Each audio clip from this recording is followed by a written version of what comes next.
అన్నట్టు మన కాడ నామినేషన్లు నడుస్తానే కదా, కానీ కొన్ని రాష్ట్రాలల్లో జనం ఓట్లేసుడు కూడా అయిపోయిందోల్లా. ఫస్ట్ విడతల 21 రాష్ట్రాలల్లో మొత్తం 102 ఎంపీ సీట్లకు పోలింగ్ నడిచింది. మరి ఆ ఓట్ల కార్యం ఎట్లా నడిచింది? అందరు మంచిగా వేసిర్రా లేకుంటే ఏటమటం చేసిర్రా? ఓటేసిన వాళ్ళల్లా మనకు తెలిసిన వాళ్ళు ఎవరన్నా ఉన్నారా ఏంది కథ? గవర్నర్ అరుచుకొని వద్దాం రాండ్రి. అయిపోయింది లోక్సభ పోలింగ్ ఫస్ట్ డాబా అయ్యింది. మొత్తానికి కొన్ని రాష్ట్రాలలో ఒక పెద్ద పని అయిపోయింది. ఎవలోట్లు వాళ్ళు వేసిర్రు, ఎక్కడనో ఒక జాగల బుడ్డ పంచాదులైనా ఎవలోట్లు వాళ్ళు వేసుకున్నారు. పొద్దటి సందే లైన్లు కట్టిర్రు, ఓట్లన్నీ మిషన్లలో పడ్డాయి. పొద్దుగుట్ల పడే వాళ్ళకు కూడా ఆడాడ ఓట్లు పడ్డాయి. ఇక ఇదివర సంది ఇక్కడి పబ్లిక్ పని అయిపోయింది. ఇక లాస్ట్ విడత పోలింగ్ కూడా ఒడిచినాక జూన్ 4వ తారీఖు నాడు ఈ ఓట్లన్నీ లెక్క పెడతారు. ఎటు దిక్కు ఎక్కువ పడ్డాయి ఏంది కథ అన్నది ఎరకైతుంది. కాబట్టి అప్పటిదాకా లీడర్లకు నిద్ర రాదు.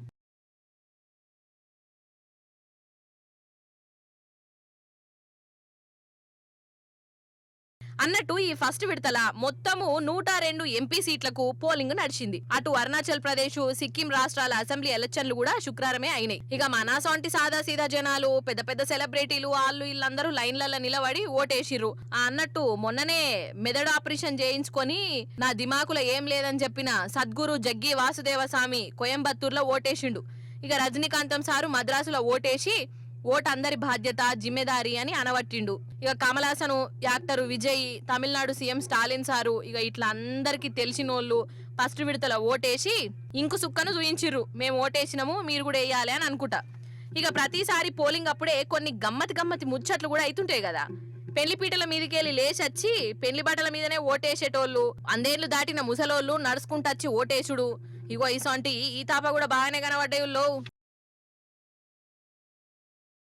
వారే వా, తాటికొండ రాజయ్య సార్ అంటే రాజయ్య సారే పో. సారు ఏడ ఉంటే ఆడ ఆ జోషు అలాగే ఉంటుందల్లా కదా. ఏమాట కామాటేనోల్లా రాజయ్య సార్ మనసులా ఏం దాసుకోడు, ముక్కుసూటిగా మాట్లాడతాడు. ఏడవాలని అనిపిస్తే ఏడుస్తాడు, నవ్వబుద్ధి అయితే అందరి ముందే నవ్వుతాడు, డాన్స్ చేయబుద్ధి అయితే డాన్స్ కూడా చేస్తాడు. అవునా కదా? అన్నట్టు ఇప్పుడు మళ్ళీ రాజయ్య సారు డాన్స్ విన్యాసాలను చూడవలసిందే. ఇప్పుడు సప్పట్లు కొట్టవలసిందే. చూడండి మరి. అన్నంలా పెరుగులేదు, రాజయ్య డాన్స్ కు తిరుగులేదు.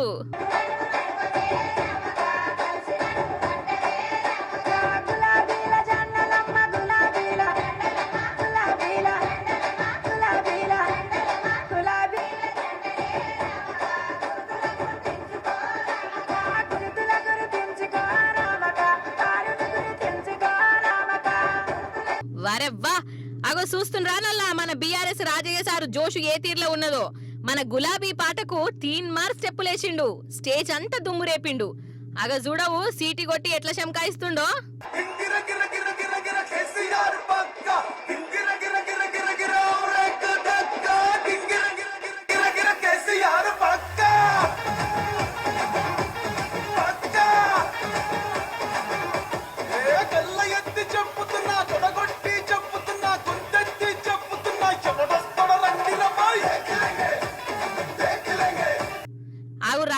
స్టెప్పులతోని ధూమ్ధాం చేసుడే కాదు, శ్రీమాను కదియం శ్రీహరి సారుకు పంచుల మీద పంచులేసిండు.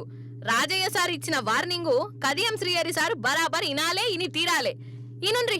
జీవితంలో ఇంత చరిత్రహీనుడు ఉండడు అని రాబోయే 100 సంవత్సరాలు ఈ చరిత్రహీనుని గురించి చెప్పే విధంగా మనందరి తీర్పు ఉండాలి. ఎందుకు ఈరోజు తెలంగాణ మొత్తం కూడా వరంగల్ ముఖాన చూస్తోంది. వరంగల్ మొత్తం కూడా ఆ గాడిద, ఆ పనుకు మాలిన గాడిద, దౌర్భాగ్యుడు, దళితుడు అని చెప్పుకొని దళితుల ఆత్మగౌరవాన్ని కించపరిచే విధంగా దళిత ద్రోహి, దళిత దొర, కల్నాయక్ ఎవడన్నా ఉన్నారంటే కడియం శ్రీహరి గారు. కల్నాయక్ ఎవడన్నా ఉన్నారంటే కడియం శ్రీహరి గారు. నీతి మాలిన దౌర్భాగ్యుడు, ఎంత నమ్మక ద్రోహి, ఎంత డిక్టేటరు, ఎంత అహంకారి. ఈడే ఈడే ఈడే ఈడే ఈడే కడియం శ్రీహరి. ఎందుకోసం అంటే ఆడిని మించిన కుట్రదారుడు లేడు, వాదించిన పోటీదారులు లేరు. నేను ఎన్నోసార్లు చెప్పిన, given time, given place, given subject, I'm right to fight. ఎక్కడైనా నీతో కొట్లాడడానికి సిద్ధంగా. మన కాడ నామినేషన్ల కార్యం నడుస్తున్నది కదా నొల్లా. అయ్యో గదేనోళ్ళ ఎంపీ ఎలక్షన్లలో పోటీ పడేటోళ్ళు నామినేషన్లు వేయాలి. ఇక ఆ కార్యక్రమం పండగ లెక్కనే నడుస్తుంది. మన బీఆర్ఎస్ లీడర్లు ధూమ్ ధామ్గా నామినేషన్ల కార్యక్రమానికి పోయిర్రు. చూద్దాం పాండ్రి మనం కూడా. వారే వా అగ చూడురల్లా లోక్సభ పోయే మన బీఆర్ఎస్ బలగం అన్నట్టు బేస్తాల నుంచే నామినేషన్ల కార్యం నడుస్తుంది కదా. ఇక కారు పార్టీ తరపున పోటీ పడుతున్న లీడర్లు గులాబీ సైన్యంతో కలిసి శుక్రవారం సంది నామినేషన్లు వేసిర్రు. సికింద్రాబాద్ నుంచి పోటీ పడుతున్న పద్మారావు సారు, పెద్దపల్లి ఎంపీగా పోటీ పడుతున్న కొప్పుల ఈశ్వర్ సారు, అగో నాగర్ కర్నూలు పార్లమెంట్ అభ్యర్థి ఆర్ఎస్ ప్రవీణ్ కుమార్ సారు ఇక వీళ్ళు నామినేషన్లు వేసిర్రు. ఇక ఇటు చూడుర్రి మన చేవేళ్ల నుంచి పోటీ పడుతున్న కాసాని జ్ఞానేశ్వర్ సారు, నిజామాబాద్ ఎంపీగా నిలబడ్డ బాజిరెడ్డి గోవర్ధన్ సార్ కూడా నామినేషన్లు వేసిర్రోలా. ఈ నామినేషన్ల కార్యానికి బీఆర్ఎస్ లీడర్లు కార్యకర్తలు వచ్చి పోటీ పడుతున్న అభ్యర్థులకు పెద్ద హిమ్మత్ ఇచ్చిర్రు. కాదొల్లా ఆలుమొగలంటే ఎట్లుండాలి ఏంది కథ? ఈ కుర్చీలనే కూర్చొని ఎన్నో మాటలు చెప్పిన మీకు, అయినా కానీ ఈ చెవి నుంచి వింటారు, ఈ చెవి నుంచి ఇడిచిపెడతారు. అందుకే మళ్ళీ చెప్తా, ఆలుమొగలంటే మనసున మనసై బతుకున బతుకై అన్నట్టు ఉండాలి. పాలల్లో నీళ్ళు ఎట్లా కలిసిపోతాయో ఆలుమొగలు కూడా గట్లా కలిసిపోవాలి. అప్పుడప్పుడు పెనిమిటి చేసే పనులకు బీపీలు ఎత్తది, అయినా భార్య ఓర్చుకోవాలి. అప్పుడప్పుడు ఇంటామె గులుగుడు వాళ్ళ పంచాది వీళ్ళ పంచాది ముంగట పెడుతుంది. అప్పుడు పెనిమిటికి కోపం వస్తుంది, అయినా ఆ పెనిమిటి కోపము అంచుకోవాలి. అంతలా అవైతే అట్లా కోపం వచ్చినప్పుడు ముత్తని మంచినీళ్ళు తాగాలి, కొట్టాలని అనిపించినప్పుడు చేతిని గోడకేసి కొట్టుకోవాలి. గంతేగాని ఓగలుకోగలు కరాటీలు కుంపులు బాక్సింగులు చేసుకుంటే ఎట్లనోళ్ళా? అవునా కాదా చెప్పుండ్రి. ఇప్పుడు ఇదంతా ఎందుకయ్యా అనంటే ఈ కరాటే బాక్సింగ్ అంతా పెనిమిటి మీద చూయిస్తున్నదటనోళ్ళ భార్య. ఇక మరి ఆయన పరిస్థితి చూసి తరించుర్రి మీరే. ఇక రామచంద్ర ప్రభు ఈ కష్టం పగోనికి కూడా రావద్దు దేవా. అగో ఈడ చూడురోల్లా ఏం అర్థమైతలేదా? ఇగో ఈ మనిషి చచ్చిపోతా అని చెరువుల దునికిండు, జనాలు కాపాడిర్రు. మరి చెరువుల దునికి సచ్చేదెందుకు? ఈయనకేం పోయే కాలం వచ్చింది అని అంటారా? రోజు రాత్రి ఇంటామె పొట్టు పొట్టు కొడుతున్నదటనోల్లా. ఈ పంట వాతలే పెయ్యి అంతా కమిలిపోయిందట. అగో చూడు భార్య కొట్టిన దెబ్బలను చూయిస్తాండు చూడు. ఇగో ఇక్కడ చూడు, పడుకునేటప్పుడు ఇది ఒకట కాల్చింది. ఇగో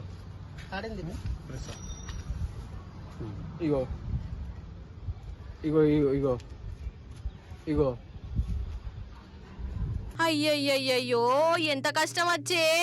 అలా చూస్తుండ్రా నల్లా వాతలు ఎట్లున్నాయో. ఎందుకు కొడుతుంది సామి నిన్ను గింతగనము? మరి నువ్వేం తప్పు చేసినావు? ఏం పెట్టదు, ఫ్యాన్ కరెక్ట్ కట్ చేసేసింది. అయినా సరే తెలిసిపోయినాం అనుకుంటున్నా. ఆమె పిల్లిని కూడా నాకు దగ్గర ఎత్తుకొని చాక్లెట్ ఇప్పిస్తే ఎవరు చాక్లెట్ తింటూ అవన్నీ చెప్పి నేర్పించింది ఆ పిల్లకి. మీ డాడీ ఏంటంటే చచ్చిపోయాడు అని నేర్పిస్తుంది. పరిష్కారం ఏంది? నేను చావాలా? ఒక మాట అయిపోర్రి, నేను చావాలా? సామాన్ చేస్తా. ఇప్పుడు నీకేం కావాలంటున్నావు? నాకు డైవర్స్ కావాలి. నీకు అది పరిష్కారం కావాలి. నీకు సాగుతున్న పరిష్కారం. నాకు డైవర్స్. ఏందో ఏమో పో. అసలు నీ పేరేంది చెప్పు. నీ పేరు? బస్ నీ పేరు నాకు తెలియదా? నీ పేరు నా పేరు నీకు తెలియదా? తెలిసి అది మళ్ళీ ఒకసారి నువ్వు చెప్పాలి. నాగేష్. అబ్బరే బిడ్డ పేరేంది అని అడిగితే ఉల్టా సీదా జవాబు చెప్తున్నాడు జనాలకు. డైరెక్ట్ చెప్పొచ్చు కదా, అవసరమా? ఇక ఇక్కడనే గిట్లా చేస్తున్నాడు అంటే ఇంటామె దగ్గర ఇంకెన్ని కథలు పడుతున్నాడో, ఆమెకి ఎంత బీపీ లేపుతుండో. అంతేనా కాదా అన్నట్టు ఈయన భార్య కొడుతున్నదని గింతమంది ముంగట చెప్పుకుంటుండు గాని అక్కడ ఇనేటోళ్ళు ఏమనుకుంటుర్రో. డోలు పోయి మధ్యలోకి చెప్పినట్టే ఉన్నది కథ. అందరి ఇళ్లలో గిరే కథ నాయే అని అనుకుంటున్నారు కావచ్చు. అంతెందుకొల్లా, అప్పట్లోనైతే ఒక హైమదలి అనేటైనే భార్య కొడుతున్నదని బొల్ల ఏడ్చుకుంటా పోలీస్ టౌన్ కి వచ్చిండు. కానిస్టేబులే ఏదో సర్ది చెప్పి సాగదోలిర్రు. యాదుకున్నదా? చూడుండ్రి. మమ్మదలే ఏడవకు మంచి పొద్దుగల రాపో. పెళ్ళాం కొడతారు, ఏం చేస్తాం? ఈ జమాన్ అట్లా అయిపోయింది మన మొగోళ్ళది. కొట్టి ఏం చేస్తాం? ఇగో కొడుతుంది బెట, నువ్వు పొద్దుగాల రా దాని దగ్గర రా. కొడుతుంది పెళ్ళామన్నప్పుడు ఏం చేస్తాం? అయినా గాని ఉత్తపచ్చిగా భార్యలు ఎందుకు కొడతారు? వాళ్ళకి ఏం పని పాట లేదా? పెన్మిటిని కొట్టుడే వాళ్ళ పనా? అట్లా ఉండదు కదా. వీళ్ళు తిరిగి వచ్చి ఏమేమో అంటుంటారు. కమస్కం కూరగాయలు కూడా తెచ్చి పెట్టారు కొందరు. అయితే ఇక ఇంటామెకు కోపం రమ్మంటే రాదా? ఎంతకాలం అని ఓపికంటుంది చెప్పు? ఆ కోపంలోనే ఇగో ఇసోంటి కరాటేలు కుంపులు వస్తాయి. ఇంటి మొగాయన చక్కగుంటే ఇల్లు ప్రశాంతంగానే ఉంటది. అంతేనా కాదా? వాస్తవమేనా కాదా? దొంగలన్నప్పుడు ఇండ్లలో పడతారు, బ్యాంకులను దోసుకుంటారు, నగర దుకాణాలలో ప్రతాపం చూయిస్తారు, ఏటీఎం సెంటర్లను ఇరగ్గొడతారు, ఆఖరికి బ్రాండీ షాపులు కూడా పడతారు కదా. కానీ అది ఏందోనొల్ల పోలీసు టౌన్లో కూడా దొంగలు పడ్డారు. అరే అవంటేనొల్ల అది కూడా గంజాయిని ఎత్తుకుపోయిర్రట. అసలు పోలీస్ టౌన్లకు గంజాయి ఎందుకు వచ్చింది? 24 గంటలు పోలీసులు ఉండే జాగలకు దొంగలు ఎట్లా పడ్డారు? అసలు ఇంటి దొంగలా గజ దొంగలా? ఏది అరుచుకొనొద్దాం రాండి. ఇప్పుడు మనం జగిత్యాల జిల్లా సారంగపూర్ పోలీస్ టౌన్ లో ఉన్నామొల్ల. ఒక్కసారి మనం ఫ్లాష్ బ్యాక్ పోదాం. టీన్ టీన్ టీన్ టీన్ సుషిరా గంజాయి మాల్. ఇది పాతది. పోలీసోళ్ళు అప్పట్లో ఒక గంజాయి బ్యాచ్ 70 కిలోల గంజాయిని అంబులెన్స్ లో తీసుకుపోతుంటే పోలీసోళ్ళు దొరకబట్టిరు. గంజాయిని పోలీస్ టౌన్ లోనే ఉంచిర్రు. Scene cut చేయుర్రి. ఆ ముఠాకు శిక్ష పడ్డది. కానీ పోలీసు టౌన్ లో ఉన్న గంజాయి మాత్రము గాయబైపోయింది. అరే అవంటినోళ్ళ గంజాయిని ఎవరో మాయం చేసిర్రు. మాయం చేస్తే దొంగలే మాయం చేయాలి. మరి దొంగలకు పోలీస్ టౌన్ లో పడే అంత సీన్ ఉన్నదా? అందులో గంజాయి ఉన్నదని వాళ్ళకెట్లా కొడుతుంది?